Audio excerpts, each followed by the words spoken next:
everybody. Welcome back to the Accommodation Show. Today we're in for an absolute treat. We are joined by Heather Richer, who is one of the loveliest, most bubbly people out there that will help you with your revenue management.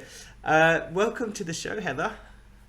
Thanks, Bart. I'm excited to be here. What a pleasure. Yeah, I can't wait to dive in with you. I've been really excited the whole week to do this particular episode because it's one of those topics where I feel that I know an awful lot about all facets of the accommodation business, of hospital businesses.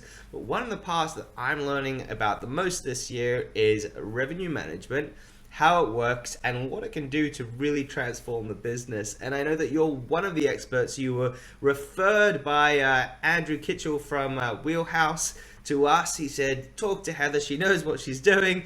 So look, first of all, thanks a lot for coming onto the show. I appreciate it.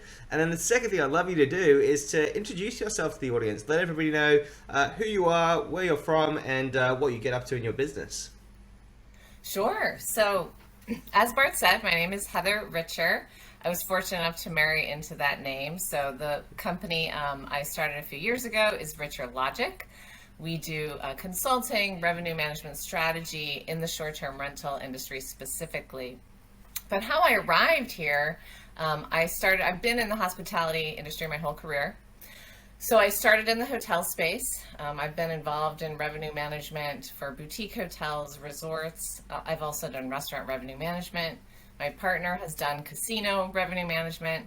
And what's so exciting is in the short-term rental industry, revenue management is relatively new.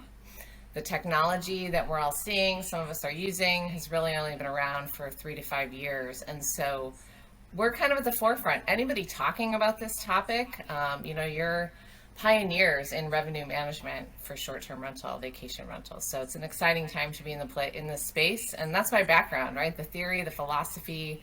I've been doing revenue management really my whole career. Yeah, so you sort of a numbers type person? Is that why you got into this space, or is it more about strategy and understanding how businesses work? What kind of drew you into revenue management? I love that question. Revenue management is an art and a science, and ultimately revenue management can drive successful commercial strategy. It really all starts with understanding the data, the market, and then it can inform everything you do from a marketing standpoint. And so, yeah, I think it's all of it. It's all of it combined, that it's just this really unique discipline that hits it all. Yeah, absolutely. And this is the thing, is that the more that I look into it, and I used to be a strategic revenue guy for a company back in the day. And for me, the most exciting part of it was looking at all facets of the business and really tying everything together to generate more revenue for the business overall. If you were to sum up what revenue management means in a sentence, is that possible? Revenue management is, fully optimizing revenue so that you can steal market share and beat your competition, right? It's fully optimizing your top line revenue. Yeah, beautiful. So, yeah, I'm not gonna go any further than that. Is that a sentence? Okay. Yeah, that's right. That's right. I asked for one sentence, so we can't go any further than that. And I think that's really the tricky one. I think it's very hard to define exactly what it means. But today I think we'll cover a lot of the different facets of revenue management, but also, today, if you are listening, this is a super practical session. So we're going to give you guys and girls tips that you can use in your business. And it doesn't matter if you're a short-term rental business all the way through to a hotel, there will be something in there for you to either think about or take away and go, I'm going to implement this strategy to beat my competitors, to make more revenue in the business that I'm in. So look, I know that there was a few different ideas that you had started to throw around that you thought would be of incredible value to everyone. So I'll let you kind of kick it off and talk about those different areas, and then we can kind of go into the nuts and bolts of it. Sure. Yeah. To just start off with, when you think about revenue management, the easiest way is to think about it into 3 parts. So one is, do you have a toolbox of where you get data and where you can pull levers? And that could be a revenue management system, that could be a data market insight provider, that could be your PMS, but you have a toolbox, right? So that's kind of bucket number one. Bucket number two is, now do you have a business process around how you use those tools and how you think about your business? And revenue management isn't like a one-time thing, right? It's a practice, and it should be part of just running your business. So business process is bucket number two. Bucket number three is your culture and your company culture. And how do you embrace this? How do you think about data? And, is revenue management important enough that it's a discipline in your organization? And there's, a leadership team and an interest to do this really well. So, yeah, we can dive into kind of all three of those areas. Yeah, okay, cool. So from just to sort of go back to, so we said tools, we said process, and we said culture. So sort of breaking those three elements down. And I think that anyone that's already kind of in this space will kind of understand that sort of the higher level part of it. But when we talk about tools, and let's go through them one by one. So when we talk about tools, what are the most important things that people need to think about or look at? So you want to have access to data so you understand how you're doing. But the next part of that, do you have data, is do you have market data? So how are you doing relative to the market? The example I always use is, if you're stuck just looking at your own data, you might look at things and say, wow, I'm doing 20% better than last year, or I'm doing 20% better this month than last month. And that might feel really good. But ultimately, if the rest of the market is doing 40% better than they were doing last year or last month, you're actually not succeeding then, right? You're not growing as fast as you should be. So that's why, like, the first thing I would say is data, right? Access is in your toolbox for yourself and your market. The next thing would be the actual levers to make changes. How easily can you change rates? Or is your technology helping you change rates? How easily can you change, length of stay parameters? Other types of restrictions, like filling orphan nights and gap nights. So those types of levers will vary based on your tech stack. Those are the two main ones. From there you can get into kind of past like 101 level and talk about top of funnel data or other ways you think about using different data sources or tech to inform your strategy. But at the very baseline, your data, market data, and then those levers are key. Yeah, right. And okay, so I'm gonna go backwards, back through those, and we can kind of dissect them a little bit more. And I think that they're awesome. So really, really good fundamentals of revenue management and bits that you need, and then thought processes that you need to start to implement to really leverage the whole revenue management piece. You said top of funnel data. So when you're talking about top of funnel, I'm taking that's sales data, basically marketing data and that kind of stuff of getting the guest through. So be it looking at, we're looking at marketing spend, or are we and return on investment? What are we looking at there when we say top of funnel? So and going with top of funnel data would be like next level revenue management. This is like 301, 401 level. Right. But if you're really at the core of it is you're trying to have an accurate forecast. Do I know what I should do? Do I know what the market's doing? And if you can have an accurate forecast, right, then you can have the right strategies in place, the right rates. Yes. Right, at the very basic level. Well, one of the examples you could use with top of funnel is if I'm in an island destination, maybe understanding flight data actually can help me have a better forecast. That's right. That's like one example of like how you could use that extra data to do a better job with forecasting. Yeah, right. So you might be looking at local tourism data. You might be looking at visitor numbers, like you said, flight data. You might be looking at economic data across the country and just seeing where all the money has gone and who's traveling when and that sort of stuff. So that's what we're talking about there. Yeah, exactly. And are there any kind of, if we did want to go ninja in that style, are there any sort of resources where we would start to scrounge around? I mean, I know that there's things like Google Trends that you could look at, but that might not be granular enough to look at in your business? Are there any tools that you know or recommend or anything to look at? There are a few airline data providers. One that I've worked with is called Forward Keys. So you can have a subscription like customized to get flight data for just what you want.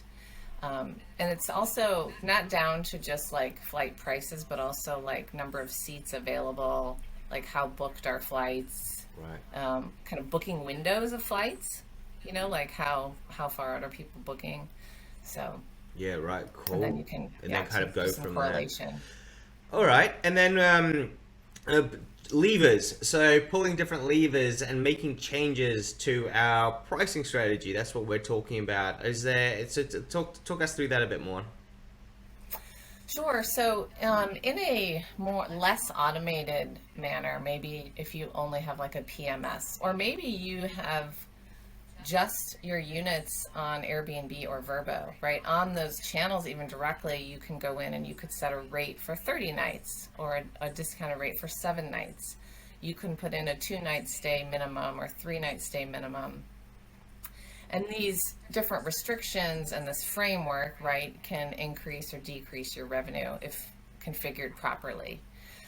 But there's other more advanced type things if you're using a revenue management system. Like, I don't want to take a 1-night stay, you might say, but if I have a gap night or an orphan night between 2 longer stays, I will take a 1-night stay then. And there's technology out there, right, that will automatically open that up for you. You don't have to like pay attention and remember to manually change it. There's some automation that will do that for you. That's just one example, right, of the different types of levers depending on the tech you're using. Gotcha. And then the last one was the data. So there's many different data sources. Your example that you used before was the data looking at competitors and looking at what the market is doing. So that's kind of what, when we're talking about data in this particular sense, we're talking about market data and what's going on. What else can you tell us about that sort of part? Sure. So you have, maybe you have a subscription to AirDNA or Transparent or Key Data Dashboard. Those are 3 common providers or maybe brands folks have heard of that you can go to just to get market intelligence. And then you can manually use that. But within some of the revenue management systems, you also have access to view market data. So in, Wheelhouse, Price Labs, Beyond Pricing, and others, you can still see maybe like, here's my rate and here are kind of average rates in my market, right? So there's little different insights of market data that you can get depending on your source. Yeah, good. If that's helpful. Yeah, and one of the things that very often they'll come to me and say, am I priced correctly? And on a basic level, you can really just go and look at Airbnb data, right? Or look at Vrbo maps and just have a look on there and see what other people are doing. Is that going to work?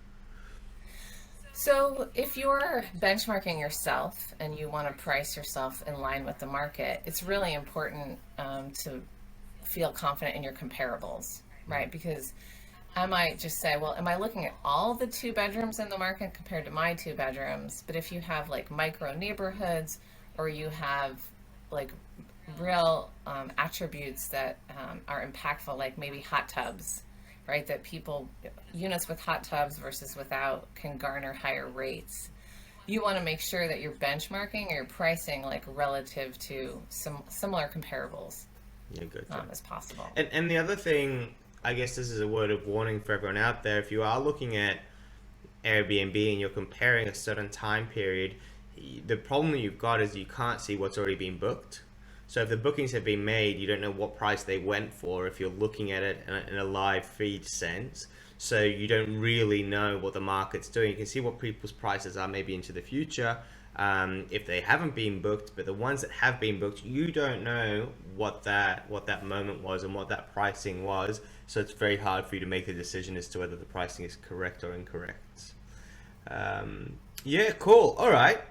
Tools. Yeah, I mean, we could stay on that for a minute. Yeah, absolutely. Want, so that's a really great point. Like Key Data Dashboard in some markets provides actualized or what they call authoritative data. So you can see what was booked. And that's a really good point. It's like if all I did though was look at like, okay, I can see that the average rate of what's been sold is like $200. But I don't know when that was sold, right? Was that sold last week or like 6 months ago? But that really shouldn't inform like, what should I be priced at now? I am not sold yet. And maybe it's really compressed, and instead of selling at 200, I can get 400, right? Because it's like, what is the willingness to pay at this point in time for that date? And it's a really good point, Bart, like the difference between what's booked and what you should be selling at. Yeah. Yeah, Based beautiful. on what's left at that moment in time. Yeah. Ooh, yeah, and I guess the great thing with what we're going through today is the rabbit hole gets even bigger and bigger, right? As you keeping looking into it and trying to figure out these things, and that's why you guys have jobs, being revenue managers, and as much as you can have AI tools that are learning to get this data, it's still not sophisticated enough to really understand all the different variables and all the different inputs to create a good strategy. Because one, you're looking at pricing, which is just one element of it, and then you've got the other parts which we're going to kind of go into as well. So processes was the other kind of box that you wanted to sort of tick off. And what do we have in processes? So there's something called the revenue management cycle. And so any process, like if you think, well, what should I do every week or every month to like keep track of everything? So the revenue management cycle is 4 parts. It's forecast, optimize, control, monitor. And so the concept is like you're always like doing those things. So that means like, let's say you and your partner are going to like sit down and say, we're doing revenue management. We're going to make sure we look at our business. That you sit down and you're like, is my forecast still right? Like, do I think I can sell out or the market can sell out for a certain set of dates? Yes, no, right? You're always like validating your forecast.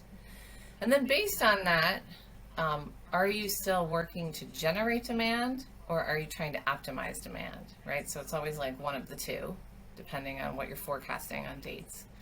Then from there is the control part, right? So it's like now you pull the levers. You actually like go into the system or into the channel and you make the changes. And then you monitor it, right? And like you do it all over again. Like, okay, I want to generate more demand here. I'm going to lower rate. I did it. Did it work? I look again, right? And it's that business process cycle that it always is those 4 key components. Yeah, right. So it's kind of a constant feedback loop that you're trying to create. And then you've got that process that you're following each and every time. So if we go into that and really kind of get a bit more practical, so what would we do? How would it work? To me, I'll be honest with you, as a business owner where I've got 101 other things going on right now. Yeah, great. I can set up a forecast. I can kind of monitor it maybe on a quarterly basis at best. Because I'm just so slammed with everything else. How do we set up a good foundation to work from? Yeah, and that's what we do. Like now you're hitting on like where we come in our organization. But the key thing is, are you consuming your data in a way that gives you these insights, right? Because like if I have to like sit down and I'm like clicking here and clicking there and try to like understand what's happening, it's really inefficient.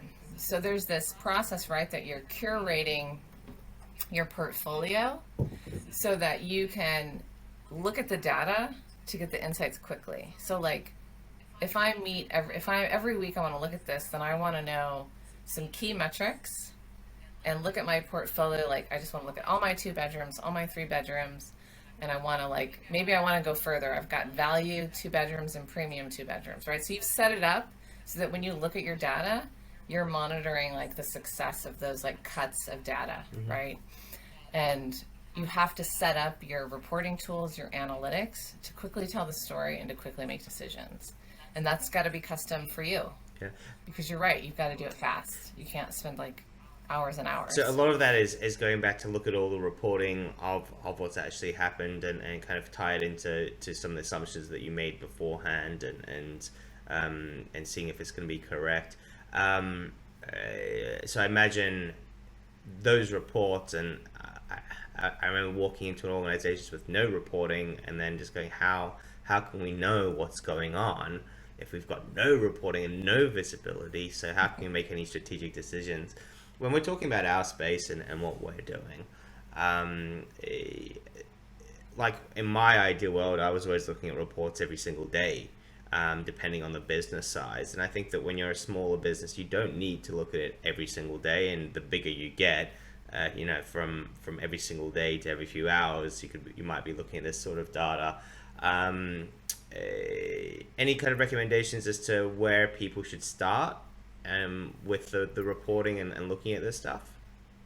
Yeah, so you can go as high level as I just look at like how I'm progressing towards a goal every month, every week, or every day. And then, by the grouping of how you think about your portfolio mix.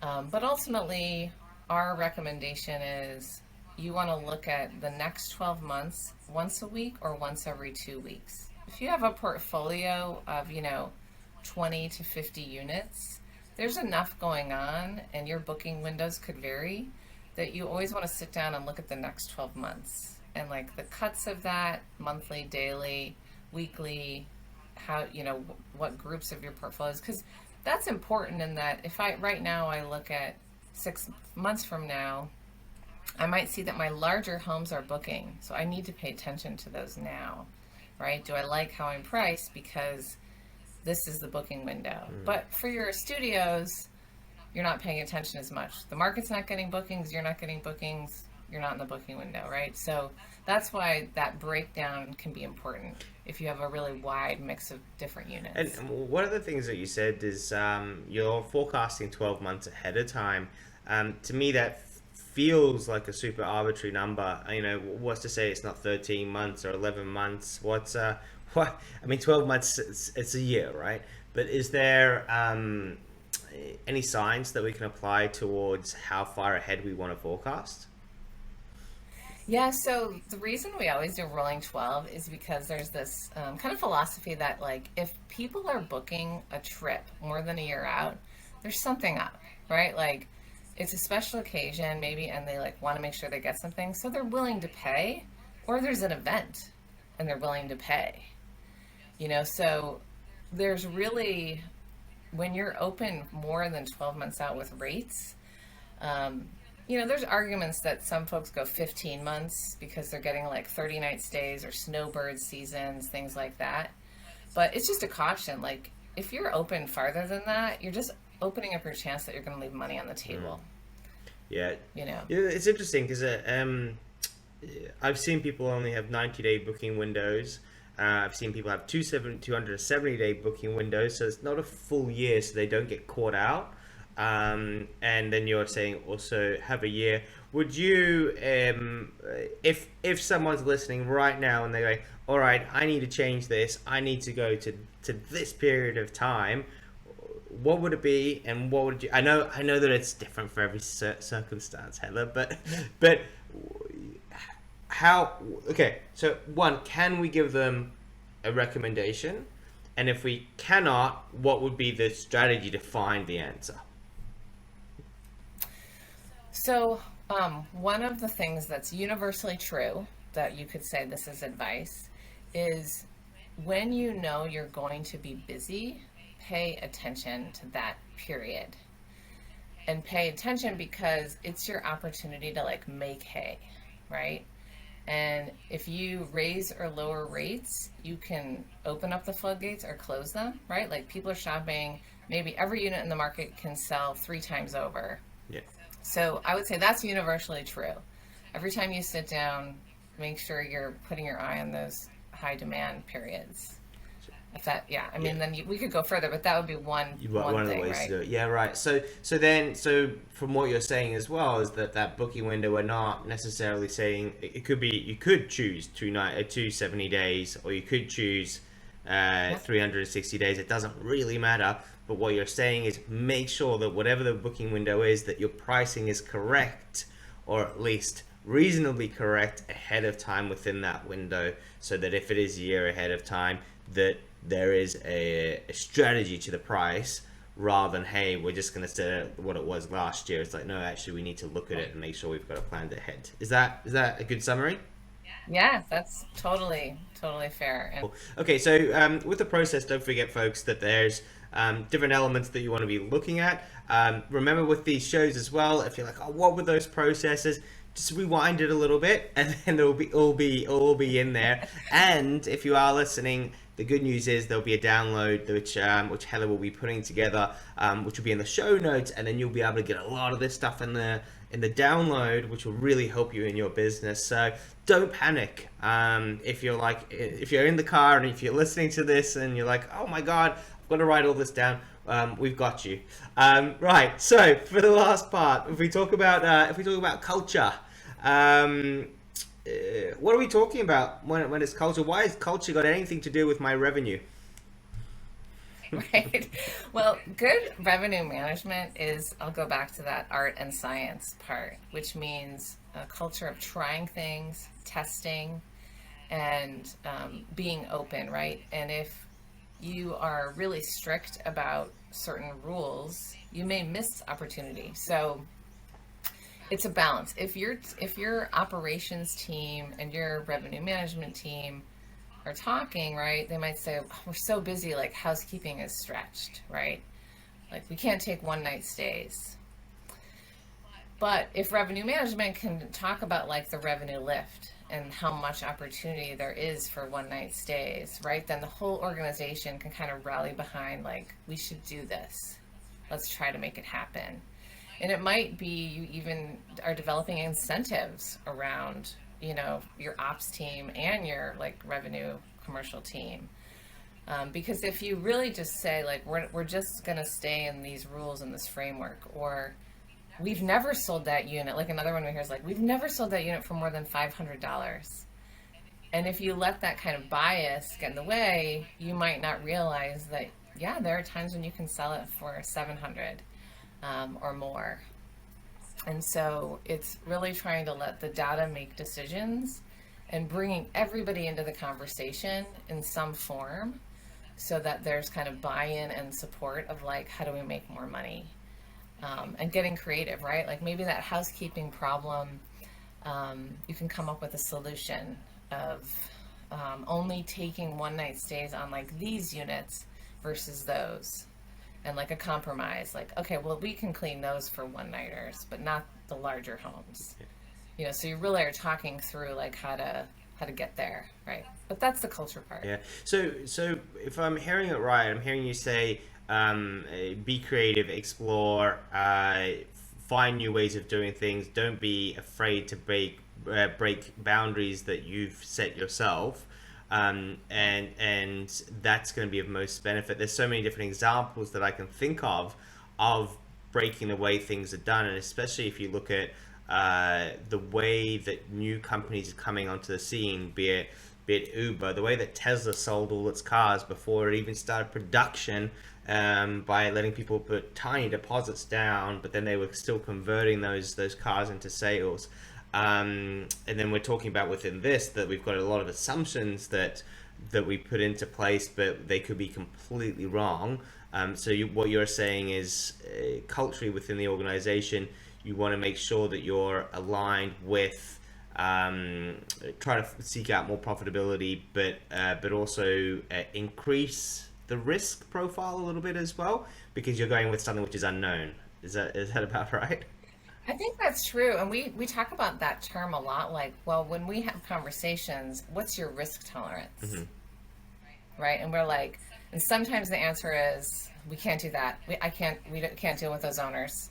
Like, we can't risk that we would churn 10 properties. And other times it's like, no, we need to push. We'll help those owners understand we can get these rates, right? And we're willing to deal with that on the operations side, owner relations side. Yeah. But it's risk tolerance. You're right. Like that's a big part of the culture. Yeah, gotcha. And then one of the things that you said as well, which kind of brings up other questions, was you talked about bringing in sort of those elements throughout the organization. So you've got all the operational side of the business and the way that we talk about change. I think it's an organization-wide conversation, but even if we're a smaller owner and we're individual, it's something that we want to be thinking about as well. Is what is my culture within what I'm doing. When we talk about this sort of stuff, does it go all the way through down to the people within the business, the cleaners and that sort of thing, or is it just at the top of the organization? No, I think the cleaners for sure, right? And to go farther with that cleaning example is, if we talk about how much money can be gained on the top line from like taking one night stays, this is a very common one we come across. And the reason they don't is because of a housekeeping challenge. So if you can illustrate like you could make like this much more by taking one night stays, right? And we can test it, but we see it in some market data. We have some evidence to believe this could be very fruitful. Maybe then it gets them thinking like, okay, well, maybe I can give an incentive to my housekeepers. Like maybe because I'm actually going to be able to afford it, right? Or something like this. There's like this, everyone can win.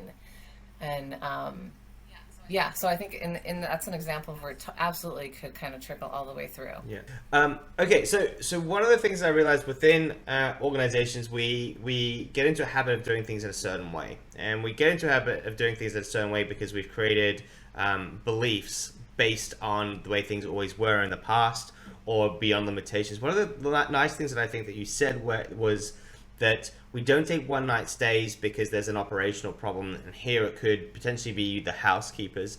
And there's a huge amount of bias that we always bring into our businesses because of something that's happened in the past, and we weren't able to resolve that particular problem, and therefore we're not able to really challenge ourselves and do things sort of out of the box, so to speak. And what you're effectively saying is, within your revenue management strategy, is you want to keep on finding room and space to challenge your own biases and incorporate that culturally within what you do. Yes, really well said. And taking one night stays, it wouldn't just be like, oh, everybody should do it. The data should show that there's real revenue opportunity here, right, to make it worthwhile to test. So you still ultimately want it to be data-driven decisions, right, and take like calculated risk. Yeah. Gotcha. Cool. All right. Well, look, that's an awful lot of amazing information for everybody.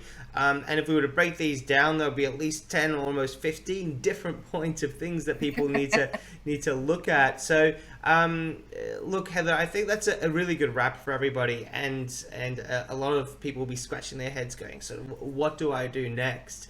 I know that we're going to include a PDF with the show notes, so make sure that you download that. And you'll be able to get more information. And look, I want to say thank you for coming onto the show and for sharing this knowledge with us. I know that I'll be doing a lot more work with you over the next year. But as a thank you, is there anything that our community can do for you to support you in your business? We're available for questions, happy to just brainstorm with people that are just trying to solve problems. And richerlogic.com or Heather Richer on LinkedIn is the best way to connect. And this has been great, Bart, because you brought up a way to package this information that we're going to put into this document that'll be available for folks to download. So it's a lot, and we learn something new every day, and our industry is constantly changing, and the technology is constantly changing. So it's really we have a lot of fun with it. So happy to help and continue, working with you, of course. So this has been great. Really, really, thank you so much for having me on. It's been awesome. Yeah, my absolute pleasure. And look, what fascinates me about this topic is that a lot of these things, although they might seem complicated, there's some real simple fundamentals that you can bring into your business, and then all of a sudden you can increase your profitability by 10 or 20%. The one thing that I always like to talk to my clients about is, hey, if you increase your prices by 10%, that means that you have to work 30 days less per year. And then at that point, they just go, 30 days. I'm like, yeah, what would you do with 30 days? And it really makes a lot of sense to get this kind of stuff right. I love it. I'll come and work in sales ROI, for you, right? It's so easy. Yeah. Look, once again, thank you very much. And if you are listening to the podcast, and thank you so much. If you're watching us on YouTube, make sure that you give us a like and a subscribe. I would also love to get your reviews and your feedback on these episodes, so that we can increase to get our presence out there. Once again, Heather, thank you so much. I do really appreciate it, and we will speak again soon. Thanks, Bart. Thank you so much. Thanks, Have a all. good day.